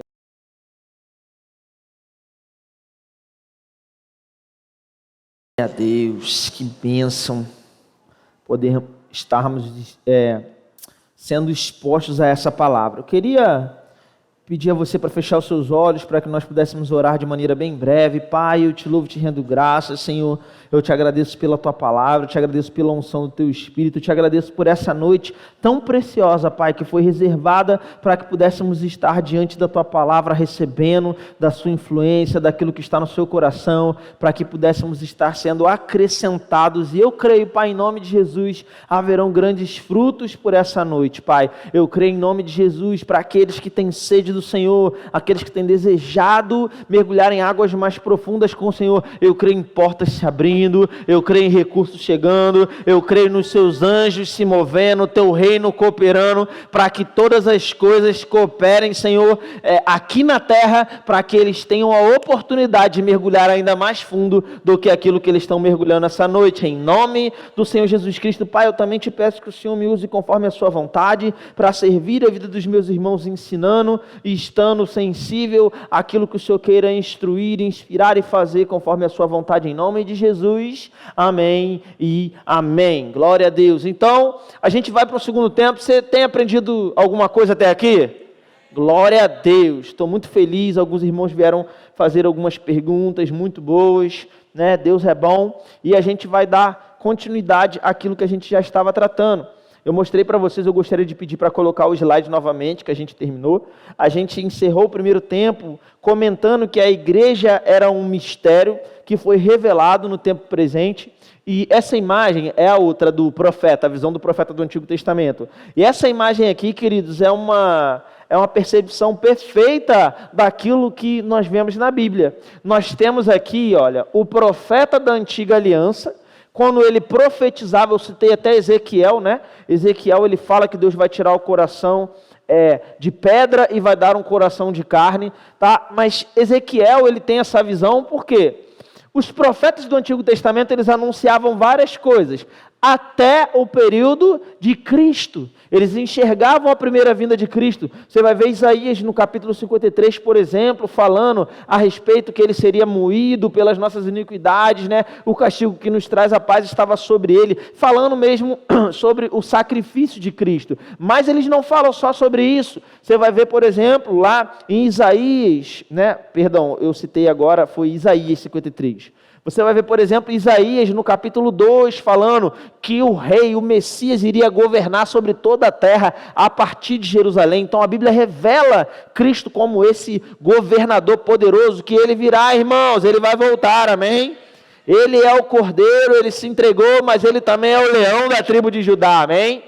Mas os profetas viam a primeira vinda e eles viam a segunda vinda. Os profetas do Antigo Testamento profetizavam acerca da tribulação. Inclusive, esse é um dos motivos porque sabemos que a igreja não vai estar na tribulação. Porque a tribulação é profetizada sobre a nação de Israel, tanto no Antigo Testamento quanto em Mateus 24, que Jesus está tratando com os judeus, que inclusive estavam rejeitando ali. Você vai ter uma aula inteira sobre o livro de Mateus, 2 tempos de aula aí, mais de 2 horas só para estudar sobre o livro de Mateus, provavelmente. A matéria de escatologia é esse ano, né? Escatologia? É esse ano. Então vocês vão ter aí bastante tempo para poder estudar essa matéria durante o ano, mas é um dos motivos que nós também entendemos que a igreja não vai passar pela tribulação. Então o profeta do Antigo Testamento, ele visualizava isso aqui. E a igreja? Ele não via porque a igreja estava escondida no coração de Deus. A igreja era um mistério. Eu terminei o primeiro tempo citando, a gente leu junto Colossenses 1, 24 ao 27. Eu citei Efésios 3, do 1 ao 10, em que Paulo fala da dispensação da graça ou da igreja, ou do mistério. Eu ainda vou citar para vocês 1 Pedro, capítulo 1, versículo 10 ao 12, onde o apóstolo Pedro fala sobre os profetas do Antigo Testamento que profetizavam sobre o sofrimento de Cristo e sobre a glória que se seguiria, né? Falando a respeito do mesmo assunto. Nós temos ainda o texto de Romanos, capítulo 16, versículo 25 e 26, e 1 Coríntios 2, 6 a 8. Eu sei, não deu tempo de você anotar tudo, se você quiser, você me procura, no final eu te passo, né? Se você tiver desejo de estar lendo com calma, mas são vários, irmão, não é um texto fora de contexto, são vários textos e toda a Bíblia apontando para a mesma coisa. A igreja era um mistério no Antigo Testamento, estava oculto e foi revelada nessa dispensação, nessa era. Gente, você vai ver todos os textos falando a mesma coisa. Era um mistério, foi revelado agora. Era um mistério, foi revelado agora. Era um mistério, foi revelado agora. Isso é tão poderoso que quando nós estudamos, eu não vou abrir os textos com você para a gente remir o tempo, para a gente poder aproveitar um pouco mais o tempo para passar em outras coisas que o Espírito Santo colocou no meu coração essa noite. Mas eu vou dar um exemplo clássico aqui. Nós temos o texto lá de Lucas, no capítulo 4, a partir do versículo 17. Jesus chega na sinagoga e ele vai lá e abre o rolo do livro do profeta Isaías. Naquele tempo, gente, não tinha capítulo e versículo, como nós temos hoje, né? As próprias cartas que nós temos acesso, elas não tinham capítulo e versículo. Você vai aprender isso também numa matéria chamada História da Igreja do Rema. E aí, depois de muito tempo é que colocaram. Você imagina você. Eu chego aqui e falo, gente, abre naquela parte do texto que fala assim, e você, sem ter capítulo e versículo, como é que tu ia achar o texto? Mas Jesus sabia exatamente onde estava escrito sobre ele.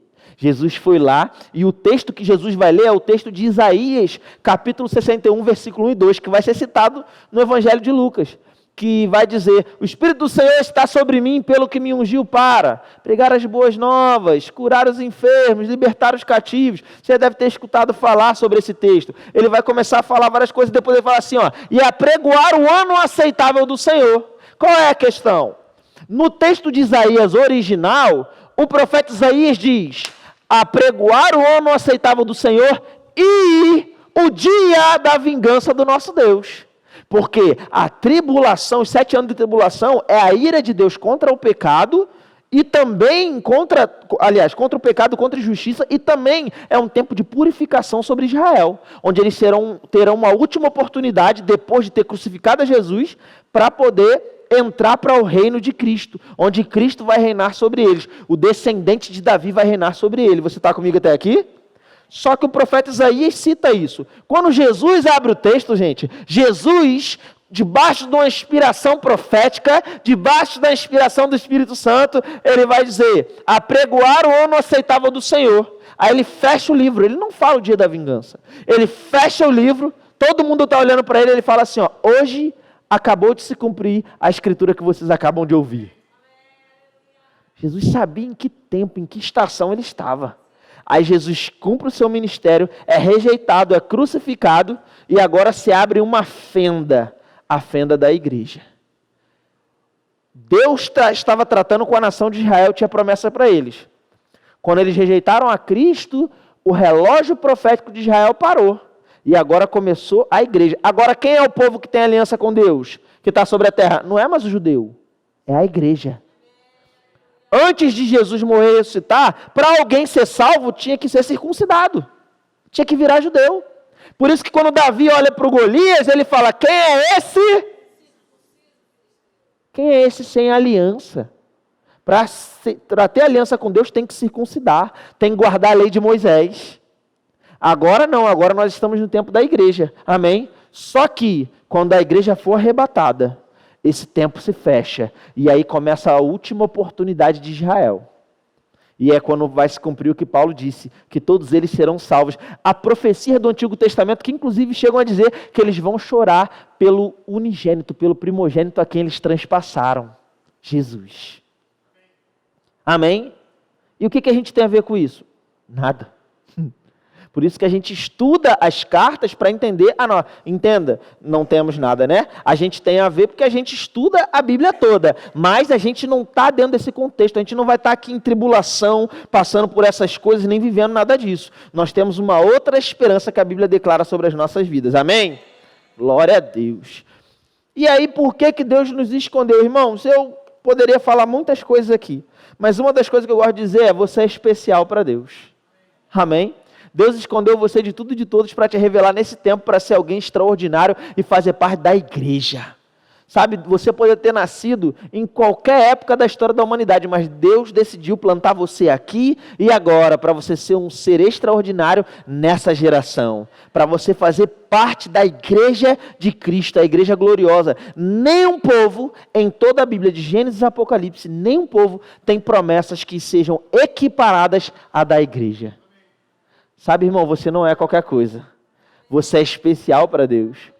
Uma vez meditando a respeito disso, o Senhor falou ao meu coração, eu ia ministrar nesse mesmo púlpito aqui, estava sentado ali, na verdade estava de pé, estava durante o louvor, e o Senhor falou algo comigo que me marcou muito, sempre gosto de compartilhar com meus alunos. Se você for meu aluno esse ano, se eu der aula aqui, aleluias, né? Aqui jogando para a diretora.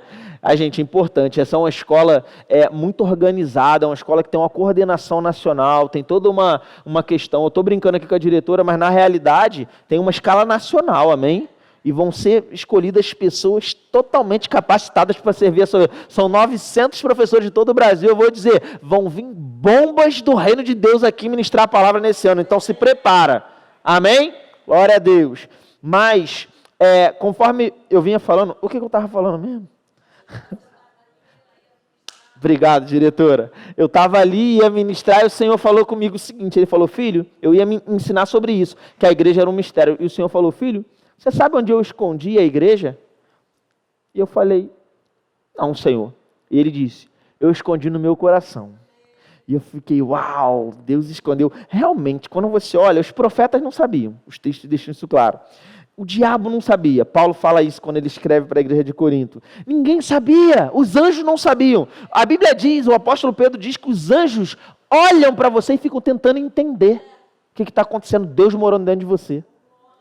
Lá em 1 Pedro 1, 10 ao 12, Pedro fala sobre isso, da salvação. Fala, os anjos anelam para escutar. Tem crente que não sabe a posição que tem em Deus, fica, ai, como eu queria ver um anjo. Se ele entendesse quem ele é, ele ia entender que é o anjo que fica pensando, meu Deus, como pode Deus morar dentro dele? Meu Deus do céu, você não é qualquer coisa. O Senhor vinha tratando comigo ali, eu escondi no meu coração, falei, uau, que bênção, amém, Senhor. Né? Não está escrito isso na Bíblia, né? Mas é uma boa reflexão. E o Senhor falou para mim, sabe por que eu escondi no meu coração, filho? E eu falei, por que, Senhor? E ele me lembrou o texto que diz, aonde está o teu tesouro, aí está o teu coração. Ou seja, aonde está o teu coração, é lá que está o teu tesouro. Você é o tesouro do Senhor. A igreja é o tesouro do Senhor. Nós somos especiais, somos seres extraordinários. Meu irmão, Deus podia morar aonde Ele quisesse. E Ele decidiu morar dentro de você. Você não é pouca coisa, amém? Aleluia, glória a Deus. E é com esse entendimento, pode tirar o slide, muito obrigado, que eu queria conversar mais algumas coisas com você sobre essa noite. Eu quero te convidar, por favor, a abrir a sua Bíblia, lá em 2 Coríntios, no capítulo 5. E no versículo 10. Aliás, segura 2 Coríntios 5, ama a minha vida, mas abre antes lá em João, no capítulo 3. A gente vai ler 2 Coríntios 5, 10 daqui a pouquinho. Mas agora vá comigo para João 3, 16. João 3,16, você pode estar pensando assim, esse texto eu sei de qual é salteado. Mas talvez você não lembre de qual é salteado 17. Então é melhor você abrir lá, para a gente ler junto o 16. Você chegou lá? João capítulo 3, versículo 16, diz assim, porque Deus amou o mundo de tal maneira, que deu seu Filho unigênito para que todo o que nele crê não pereça, mas tenha a vida eterna. Uau, isso é glorioso, não é? É muito bom nós sabermos que somos amados pelo Senhor e que Ele deu o seu Filho para nos alcançar. Só que Ele não para aqui. Ele diz assim no 17, porquanto Deus enviou o seu Filho ao mundo, não para que julgasse o mundo, mas para que o mundo fosse salvo por Ele. Jesus veio não para que o mundo fosse condenado, mas para que o mundo fosse salvo por Ele. Isso aqui me chamou muita atenção quando eu parei para pensar em algumas coisas. Gente, fala para mim, se você tem um lugar grande, imagina que esse espaço, né, esse templo aqui, esse auditório, ele escuro, todo apagado, de noite, né, um breu. E aí alguém vem e acende, aperta um botão lá e todas as luzes acendem. Você consegue imaginar a escuridão falando assim, não, luz, não vou sair daqui agora não. E depois de um tempo a luz consegue chegar? Você consegue imaginar isso? Não. O que você imagina? Apertou o botão, acendeu a luz, o que acontece com a escuridão? Dissipa. Por quê? Porque aonde luz chega, as trevas são dissipadas. É por isso que quando você chega em qualquer lugar, o diabo sai correndo mesmo. Amém? Porque você é luz. Amém, irmãos? Agora, para pensar. No Antigo Testamento, quando o homem se aproximava de Deus, ele era fulminado. Tanto que só o sumo sacerdote podia entrar no Santo dos Santos uma vez ao ano. Se tivesse em pecado, caía duro, era fulminado. Porque Deus é mau? Não, porque foi o homem que pecou. Quando o homem pecou, como Paulo ensina aos Efésios, ele se tornou filho da ira e filho da desobediência. Aquele a quem você se entrega para obedecer, esse mesmo se torna seu Senhor. É o que a Bíblia diz, amém? Então o homem estava nessa condição, não é que Deus era mau, mas Deus amou o homem de tal maneira que ele foi criando alianças e formas do homem se aproximar de Deus, ainda que de maneira limitada. Foi comigo até aqui? Por que eu estou citando isso? Vamos lá. Se Deus é luz e o homem estava em trevas, o homem não acessava a Deus, porque senão ele seria destruído. Eu pergunto a você, antes de Jesus encarnar e vir como homem aqui na terra, ele estava na condição do verbo de Deus, em glória e majestade. O homem estava em trevas, e ele, a Bíblia diz que ele é a própria luz. Se ele descesse do céu em glória e majestade e viesse à terra, o que ia acontecer com a humanidade? Eu pergunto para você, ele não podia descer? Não era direito dele? Ele não é o dono de tudo, o Criador, todas as coisas foram feitas por meio dele, sem ele, nada do que foi feito se fez? Ele não poderia? Mas a Bíblia vai dizer, meu Deus do céu, porque Deus amou o mundo de tal maneira, Ele podia ter descido e destruído tudo, meu irmão, não ia ter vez pra gente, mas Ele nos amou de tal maneira, que Ele abriu mão da sua glória, e veio em semelhança de homem, para sofrer em nosso lugar, para morrer a nossa morte, para que nós pudéssemos viver a sua vida. Aleluia. E Ele vai terminar o versículo 18 dizendo da seguinte forma, quem nele crê, não é o quê? Julgado. E o que não crê já está julgado, porquanto não crê no nome do unigênito Filho de Deus. Eu quero só fazer uma observação aqui. Quando você vê a Bíblia falando de julgar, julgar pode ter dois sentidos. O contexto é que vai explicar. E isso, gente, não é uma coisa teológica, não. Vou dar um exemplo básico, mais uma vez, para você poder se localizar. Vamos lá. Descansar. Todo mundo aqui sabe o que é descansar? É uma palavra simples do vocabulário português, amém? Mas se eu falar assim, gente, olha, eu corri muito, fiz muito exercício, aí sentei aqui no sofá para descansar a perna. Você entende o quê? Quando eu sentei, eu estou dando descanso à minha perna do exercício. Amém? Não, fiz muito exercício, eu vou deitar aqui um pouquinho, vou assistir uma televisão, você entende que eu estou ali descansando o meu corpo. Ok? Ah, não, hoje eu acordei muito cedo, trabalhei o dia inteiro, agora eu vou descansar um pouquinho. Você entende que eu vou fazer o quê? Vou dormir. Amém? Acordei muito cedo, trabalhei o dia inteiro, vou deitar um pouquinho, vou descansar. Você entende que eu vou dormir, tá tudo bem? Agora, se eu falar assim, poxa, tinha um vizinho lá, ele estava bem idoso, foi acometido de câncer, estava sofrendo muito e hoje ele descansou. O que você entende? Você percebe que o contexto passa a ideia da palavra com uma força maior do que só a palavra em si? Então não é só a palavra, é o contexto em que ela está inserida. Na Bíblia é da mesma forma. Então quando fala assim, ó, Deus vai julgar, pode ser julgar de punir, de condenação. É isso que o texto está dizendo aqui. Jesus veio para salvar. Então quem crê nele não será julgado ou não será condenado.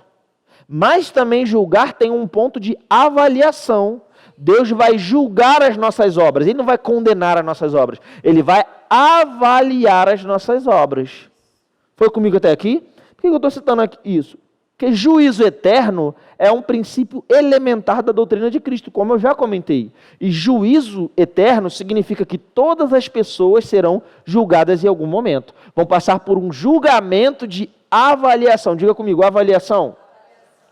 Eu citei, por exemplo, o julgamento do trono branco. A pessoa hoje que morre sem salvação, ela desce para o inferno. E ela fica lá sofrendo, né? Jesus cita esse lugar lá em Lucas, no capítulo 16, versículo 19 ao 31. Ela fica lá sofrendo tormentos, como aquele rico que Jesus cita. Se você de repente vai pensando, uma parábola. Não, não é parábola. O texto não fala que é parábola. Jesus não dava nome para personagem de parábola. Se você pegar qualquer Bíblia que tenha pelo menos 10 anos para cá, né, que já foi revisada, só as Bíblias mais antigas que não. Mas de 10 anos para cá, todas as Bíblias nem tem mais aquele subtítulo aí falando parábola. Porque não é parábola. Já se chegou a essa conclusão que não é uma parábola. Tudo bem até aqui, gente? Então, as pessoas sofrem nesse lugar, mas elas foram julgadas? Não, elas não foram julgadas no sentido de avaliadas. Eles desceram, estão lá em sofrimento, mas eles serão julgados quando? No trono branco. São ressuscitados, e aí vem os livros com todas as suas obras, e as suas obras são avaliadas. Quando a gente estuda a Bíblia, tem vários momentos que tem julgamento, amém? E a gente não teria tempo só na aula de hoje para falar de todos esses momentos, mas eu queria agora me concentrar um pouco com você no julgamento que eu e você vamos passar. Porque nós seremos julgados, amém? E, inclusive, eu gosto de dizer que nós devemos estar preparados para esse julgamento. É importante nós sabermos disso. Não que você vá ter medo. Você não deve ter medo do julgamento. Por que você não deve ter medo? Porque Jesus te justificou. Amém? Você crê nele, você foi salvo. Você tem uma garantia, a vida eterna. O julgamento que você vai passar não é para saber se você vai para o inferno ou se você vai para o céu. É um outro tipo de julgamento. E agora sim, por favor, 2 Coríntios, capítulo 5, para a gente começar a comentar sobre o julgamento da igreja.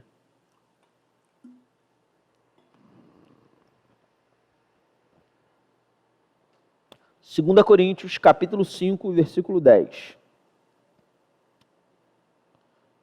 Diz assim, você chegou lá? Tinha pedido para você separar, né? Paulo está falando aqui, olha que importante a gente entender isso. Se Paulo está falando, se é uma carta para a igreja de Corinto, é um texto que diz especificamente, ou que fala especificamente com a minha e com a sua vida. Amém, gente? Eu não estou pegando um texto do Evangelho onde a igreja não existia, eu não estou pegando um texto do Antigo Testamento, eu estou pegando um texto específico escrito para a igreja. Servia para a igreja daquela época, tanto quanto serve para a nossa vida hoje. Amém? E Paulo vai dizer assim, porque importa que alguns de nós, é isso que está aí na sua Bíblia? Todos nós, diga comigo, todos nós compareçamos perante o tribunal de Cristo, para que cada um receba segundo o bem ou o mal que tiver feito por meio do corpo. Dá uma paradinha aqui comigo. O que a Bíblia está dizendo? Que todos nós vamos comparecer perante o tribunal de Cristo para receber alguma coisa, um galardão, baseado no bem ou mal que fizemos através do corpo. Professor, mas o mal, então, está falando dos pecados também. Não está, eu vou te explicar por quê. Quando você estuda a Bíblia, eu já comentei com vocês que o texto original não foi escrito em português. O Novo Testamento foi escrito em grego. Essa palavra aqui que foi traduzida como mal é a palavra grega phaulos, tá? Se você fizer uma pesquisa nos originais, talvez você encontre outra palavra. Mas se você pegar um dicionário mais completo, como um dicionário Vine, alguns outros que nós temos, eles vão dizer que os manuscritos mais fidedignos, né, aqueles que são mais fiéis, porque houveram várias cópias que foram feitas ao longo do tempo, os mais antigos, eles têm a palavra phaulos, que é diferente da palavra cacos ou fôneras. Eu não quero que você saia daqui perito de grego, eu quero só que você entenda o seguinte, no português, não tem a ideia exata daquele mal ali, você não consegue entender direito. Quando você vai para o grego, que é o original, você entende melhor. No grego você tem o cacos ou fôneras, que é o quê? O que é pecado, o que é errado, o que é moralmente errado. Quando você vê a palavra que está aqui, que é phaulos, não passa a ideia de pecado. É uma obra desprezível, ou uma obra fútil, ou uma obra sem valor. Diga comigo, sem valor. Por que isso é importante? Nós seremos julgados diante do Senhor. Uma vez que entendemos que somos salvos pela graça, que entendemos tudo que somos em Cristo, irmãos, isso é maravilhoso. Mas a gente tem que entender essas coisas, a gente só não pode desconsiderar a responsabilidade que nós temos no Senhor. Deus te chamou, Deus te projetou como filho dele, você entregou a vida para Jesus, mas Deus também tem responsabilidades para você, amém? Nós temos benefícios como filhos de Deus? É claro que temos, mas nós também temos responsabilidades. O que vai fazer, o que vai diferenciar o entendimento que eu tenho sobre isso é a minha maturidade. Uma criança ou um bebê, ele não entende responsabilidade, ele só entende benefício. Eu tenho um filho lá de 1 ano e 8 meses, o Daniel, né? Vai fazer 2 anos só em maio.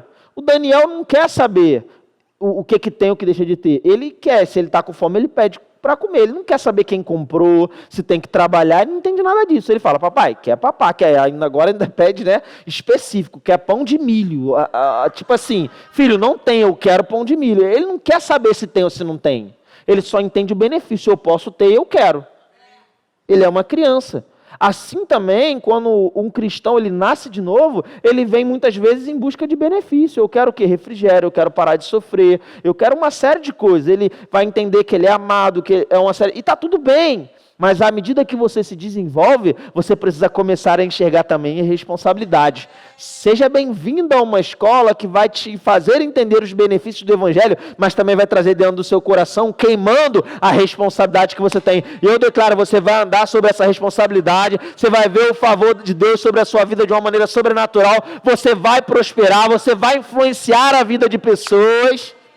Amém, irmãos? Mas existem responsabilidades. E aqui o que a Bíblia está dizendo é isso, que nós seremos julgados diante do Senhor por essa responsabilidade, como nós agimos. Mas o que, afinal de contas, seriam essas boas obras que nós temos e essas obras sem valor? Como seria isso? O pecado não está sendo questionado aqui. O pecado foi cancelado na cruz do Calvário. O escrito de dívida que era contra mim e a sua vida era prejudicial, foi cravado na cruz do Calvário. Amém? Colossenses capítulo 2, versículo 13 e 14 vai falar a respeito disso. Mas eu quero que você vá comigo agora, por favor, para a gente dar continuidade para 1 Coríntios capítulo 3.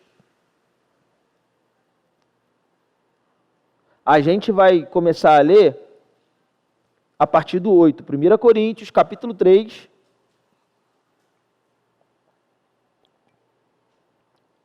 A partir do versículo 8.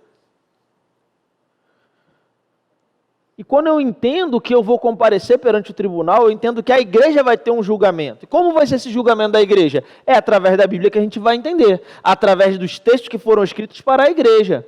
Eu não posso pegar Mateus 25, porque Mateus 24 diz que Jesus fala, né, sobre a volta dele, como um relâmpago que sai do Oriente, se mostra para o Ocidente, aquela coisa toda que não tem nada a ver com a igreja. Ele vai citar a tribulação, vai citar o anticristo, vai citar uma série de coisas, cita até coisas pontuais dos judeus, né?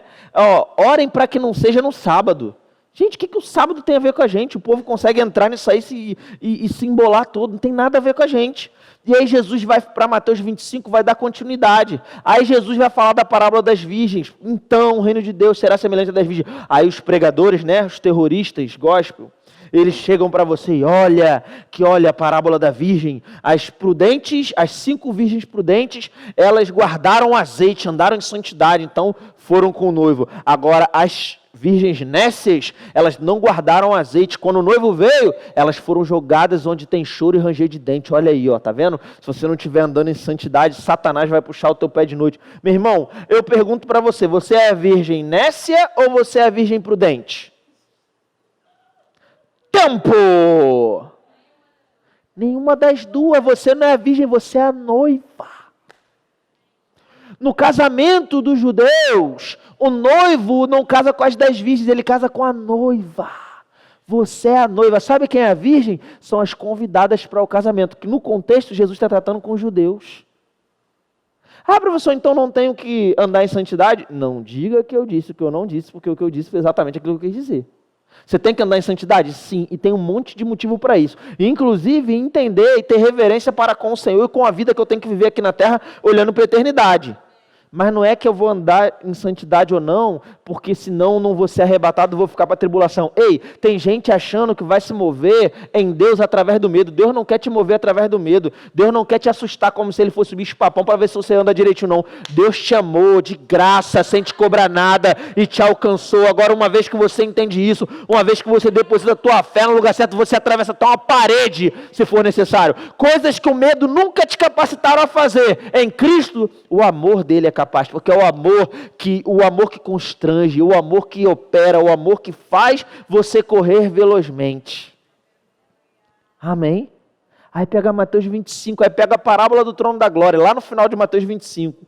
Porque quando o Filho do Homem vier em sua glória e majestade, vai separar os bodes e as ovelhas. Gente, quando ele vier em glória, está falando quando ele voltar lá depois da tribulação. Aí ele vai dizer, vocês... Tive fome, não me deram de comer, tive sede e não me deram de beber, estava preso e não me visitaram, estava nu e não me vestiram. Vocês vão para o inferno. Aí o pregador vai lá, né? Tá vendo? Vocês não vão no presídio, não dá comida para quem é morador de rua, vai tudo para o inferno. Não tem nada a ver com isso, não. Você vai fazer boas obras, sim. Por quê? Porque você tem um propósito, porque você tem uma expectativa na eternidade, porque você contempla o galardão. Não é porque você tem medo de ir para o inferno. Se você tinha medo de ir para o inferno, eu declaro sobre a sua vida em nome de Jesus, sendo quebrada toda a amarra de Satanás, todo sofisma, todo engano, toda mentira. É o amor de Deus que vai te colocar em movimento para você cumprir aquilo que Deus tem para a sua vida nessa terra. Amém, irmãos? Aleluia! E aí a gente vai estudar de fato as cartas, como a gente está fazendo aqui, e eu quero encerrar com esse texto. A gente já está quase concluindo. 1 Coríntios capítulo 3, versículo 8. Onde Paulo vai dizer assim, ora, o que planta e o que rega são um, e cada um receberá o seu galardão segundo o seu próprio trabalho. Ou seja, você tem um trabalho para desempenhar, e a sua fidelidade em cumprir esse trabalho vai fazer você receber um galardão. O galardão que você vai receber não é pelo chamado do seu pastor, é pelo seu chamado. Deus te confiou algo para você fazer, e quando você se move nisso, Deus tem a promessa de um galardão para você no futuro, e não só no futuro, porque aqui na terra você vai ver a graça, o favor e o fluir de Deus na sua vida, amém? Porque isso é viver por fé. Agora vamos continuar. Ele vai continuar falando aqui, eu quero ler com você o versículo 12 ao 15. Diz assim, contudo, se o que alguém edifica sobre o fundamento é ouro, prata, pedras preciosas, madeira, feno e palha, manifesta se tornará a obra de cada um, pois o dia a demonstrará, porque está sendo revelada pelo fogo. E qual seja a obra de cada um, o próprio fogo o provará. Se permanecer a obra de alguém que sobre o fundamento edificou, esse receberá galardão, recompensa, prêmio. Se a obra de alguém se queimar, ou seja, se não for aprovada, ele vai ser jogado no inferno para sempre. Amém? É isso que está aí na sua Bíblia? Não. Olha o que ele está dizendo. Se a obra de alguém se queimar, sofrerá ele dano, mas esse mesmo será salvo. Todavia, como que através do fogo. Olha que interessante. Paulo ensinando para a igreja. E é uma igreja que tinha um monte de coisa errada. Eu estava até conversando com o irmão aqui no intervalo. Se você ler toda a carta que foi escrita para a igreja de Corinto, essa carta aqui, no capítulo 3, Paulo fala que eles eram carnais, porque eles faziam uma coisa que hoje em dia você não vê mais, eu sei, é um absurdo, mas naquela época tinha, eles tinham preferência por ministro. Um preferia um pregador, o outro preferia o outro pregador. Hoje em dia, no nosso tempo, né, irmão? Ninguém faz isso. Mas naquela época, acredite se quiser, as pessoas faziam. E Paulo fala, vocês são carnais por causa disso. Naquela época, no capítulo 5, ele vai dizer, esse nem é naquela época, né? Mas vamos lá. No capítulo 5, Paulo vai dizer que tinha imoralidade sexual dentro da igreja. Imoralidade sexual tão braba que nem no meio dos ímpios tinha. A saber, um jovem que estava tendo relação sexual com a madrasta. E a igreja sabia e não corrigia. No capítulo 6 ele fala de uma outra coisa que hoje em dia não existe mais, mas naquela época tinha. Um irmão processando o outro. Era um crente e um colocando o outro na justiça. Paulo fala, vocês estão um botando o outro na justiça com um juiz ímpio. Você não consegue, vocês são crentes, vocês não conseguem resolver em amor, não. Gente, Paulo arrebenta com aquela igreja nas correções. Mas olha o que ele fala. Você não vai para o inferno porque está agindo assim ou assado. O que faz uma pessoa ir para o inferno ou não, querido, não é o estilo de vida que ela tem. É a fé dela em Cristo ou não. Porque Paulo vai dizer lá em Efésios, no capítulo 2, versículo 8 ao 9. Pela graça sois salvos, mediante e isso não vem é um dom de Deus, não por obras para que ninguém se glorie. Ninguém vai poder chegar lá no céu e falar, não, olha, eu andei direitinho, ó. Não, querido, foi Jesus que se entregou na cruz por você e isso te salvou. Agora, isso não significa que nós podemos viver na terra de qualquer forma. A Bíblia vai chamar a responsabilidade várias vezes e andar em santidade é algo essencial, que inclusive você vai aprender uma matéria aqui no Rema chamada Fruto do Espírito, que vai falar sobre você não andar nas obras da carne, mas você desenvolver o fruto do Espírito, amor, paz, longanimidade, mansidão, domínio próprio. Contra essas coisas não há lei. Amém? Mas o que eu quero extrair aqui com você é, primeiro, você não tem que ter medo de julgamento, porque não é um julgamento para saber se você vai para o inferno ou vai para o céu. É um julgamento para provar as suas obras, porque as suas obras podem ser ouro, prata, pedras preciosas, ou pode ser madeira, feno e palha. Madeira, feno e palha, quando passa pelo fogo, se torna o quê? Cinza, não sobra nada. Vai se queimar, vai sofrer dano. Agora, ouro, prata e pedras preciosas, quando passa pelo fogo, se torna o quê? Algo purificado, se torna algo melhor ainda. O que Paulo está dizendo? As suas obras vão passar pelo fogo, e elas podem ser aprovadas ou não. E o que vai definir se a sua obra é aprovada ou se ela é uma obra sem valor, desprezível, fútil? O valor de eternidade, o senso de eternidade. Por que você faz o que você está fazendo? Nós vivemos num tempo onde os homens estão mais interessados em receber cargos de outros homens do que uma vocação que vem de Deus. Você não foi chamado para fazer o que alguém falou que você tem que fazer. Você foi chamado para fazer o que Deus chamou para você fazer. Gosto muito da historinha do Movidos para Trás, que é contada lá nos vídeos do John Bevere, né? Eles fizeram, na verdade, meio que uma peça, alguma coisa desse tipo. E no vídeo lá ele conta, né? É um faz de conta no dia do julgamento. E aí começa o julgamento assim. O Senhor fala, evangelista Anderson, para ele se apresentar para o julgamento. Aí ninguém responde. Evangelista Anderson. Evangelista Anderson. Ele, não, Senhor, o Senhor confundiu, contador Anderson. Evangelista Anderson. Eu te chamei para ser um evangelista. Preste-me contas das mais de 200 mil almas que eu te chamei para ganhar na Ásia, onde elas estão. Mas, Senhor, eu era um contador, eu participava da igreja, eu frequentava o culto. Irmão, você frequentar o culto não faz ser você ser alguém que está cumprindo o chamado de Deus sobre a terra. Deus está te chamando para um tempo de intensidade, de crescimento, para você crescer em relacionamento com Ele, ser preciso no seu bairro, na sua cidade, na sua nação, no seu ambiente de trabalho, na sua igreja local, quando você estiver dentro de um ônibus, quando você estiver na fila do mercado, quando você estiver na fila do banco. Aleluia. Preste-me, mas Senhor, eu ofertava. Eu te chamei para ser um evangelista. E as obras daquele cara se queimam. Aleluia. Sabe por quê, querido? Não é fazer o que você acha que tem que fazer. Eu gosto do segundo exemplo porque ele sela essa questão do chamado, né? Ele chama Diácono Paulo. É algo parecido com isso, né? Tem muito tempo que eu não assisto o vídeo. Diácono Paulo. Senhor, esqueceram de trocar aí na sua folha. Eu fui promovido, eu sou pastor Paulo agora. Filho, eu te chamei para ser diácono.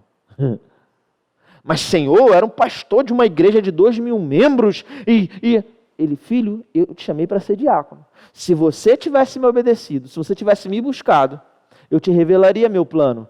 E você seria o líder do diaconato na igreja daquele pastor fulano, e a igreja dele de 5.000 membros ia crescer, porque você ia fazer a alavanca da igreja girar no ministério do diaconato, e a igreja de 5.000 ia chegar a 50.000 membros. Preste-me conta das 45.000 almas que não foram treinadas e cuidadas naquela igreja local.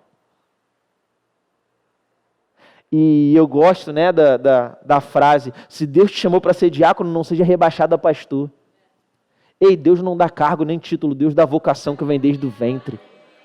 Você consegue perceber como é importante você entender a eternidade, você entender o chamado, você entender como Deus trata, quando você entende o juízo eterno, quando você entende a eternidade, você começa a enxergar melhor o coração de Deus. Sabe, eu quero declarar sobre a sua vida em nome de Jesus uma nova temporada. Você vai avançar e você vai crescer. Você vai ter o entendimento que Deus não está... Irmão, Deus não está preocupado. Ei, eu hoje vim aqui para ministrar. A minha foto estava no banner lá, ó, professor Bruno César, dia tal, hora tal. Sabe o nome e a foto de quem que não estava no banner? Quem chegou aqui cedo para arrumar a cadeira e para limpar o banheiro. Mas na hora de receber o galardão diante do Senhor, Deus não vai fazer distinção de trabalho. Muito pelo contrário. Porque se eu chegar aqui para pregar, para você ver como eu prego bem, ei, a motivação já foi embora. Porque se você faz com a motivação errada, isso vai se queimar. Se você não faz o que é para fazer, isso vai se queimar. Se você faz uma coisa que nem era para você fazer, isso vai se queimar. Agora, as pessoas que estão em fidelidade, que vieram aqui limpar o banheiro, ei, o fruto que vai dar na sua vida pela palavra que você está recebendo hoje, naquele grande dia, as pessoas que estão trabalhando na mídia, as pessoas que estão na porta, as pessoas que limparam o banheiro vão chegar diante do Senhor e vão receber um galardão completo. Eu quero declarar sobre você, você vai chegar naquele dia confiante. Vai chegar o dia, irmãos, esse dia nós estamos muito em breve, eu creio. A trombeta vai soar, a gravidade vai perder o poder sobre os nossos corpos e nós vamos subir para o encontro com o Senhor nos ares. E ei, você vai chegar com confiança. Por quê? Porque houve um tempo onde você decidiu mergulhar numa escola que transforma a vida, que muda história, que prepara, que edifica, que carrega ferramentas, que ajusta e te coloca apto para correr com velocidade o seu chamado sobre a terra. Ei, meu irmão, é um tempo, e eu vou encerrar com isso, é um tempo da gente parar de terceirizar a nossa função. Ah não, a pessoa tem que vir para a igreja para ouvir sobre Jesus, para ser curado. Ei, eu declaro, você vai se levantar lá fora, você vai anunciar Jesus, você vai impor as mãos nos enfermos, eles serão curados e nós vamos revelar a glória de Deus sobre a terra. Amém, irmãos? Oh, aleluia! Você aprendeu alguma coisa essa noite? Seja abençoado na prática da palavra em nome de Jesus.